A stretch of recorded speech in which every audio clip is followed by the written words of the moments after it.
Hello, EDCI 708 candidates. Dr. Palermo with your week 2 instructional video. Week of January 22 through 28. While I'm on dates, let me say that this week provides you with 2 opportunities to attend a required Zoom session on the new APA. Dr. Natalie Bishop, Dean in the library, will be doing these Zoom sessions Thursday, January 23rd, and repeating it Tuesday, the 28th at 6 o'clock. Please tune in to one of those to hear from Natalie the update on things. We already created an outline or two using the new APA headings. I'm wondering about changes in citations, tables, charts. I have new stuff to learn too. So pain. I enjoyed your discussion board posts last week, and I do want to say that you're Johnny on the spot, very quick in responding and responding to one another, even though I don't think it required you to do that in all cases. I did give everybody a pass, a 4 to start things off. I will be using the rubric, hence, and grading a little more carefully for typos. And I'm an ex-English teacher. I'm sorry. I will be taking off points in the future for typos and grammar. And all your citations looked great. Okay, so discussion boards. That was fun, and I will be closing a few of them, case in point 1 this week. So anyway, your readings, your work for this week, you should be working on your CDP, your PLCPB. You have readings to do in Ainsworth, and Bailey and Jakizik, and Tepper and Flynn. And I want to emphasize how closely you can or should tie those readings to your work products, please. So a word about the discussion boards and the CDP and PLCPB in just a minute. Where am I going? Bailey and Jakizik. I do want to point out in here, please, there are some really cool tools in the back. And if I read some of your information about PLCPBs, I think that some of you may be leading groups at your school in curriculum planning, in vertical or in planning and standards and mapping.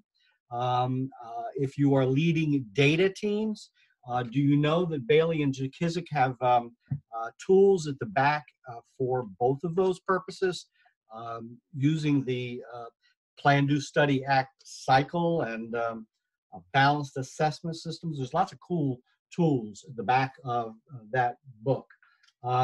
Did you review Ainsworth and chapter 17? And do you recognize that that's where the CDP part of the rubric comes from? Teaching the unit, administering progress monitoring checks, differentiating instruction, scheduling mid-unit evaluation, continuing to teach the unit, modifying, adjusting instruction, end of unit assessment. All of that's in the CDP. And if you don't get it from the description in the CDP, go back and read the source document here in Ainsworth. That's how to implement and assess. So the question is down here further: when are you implementing and assessing the unit that is to be taught?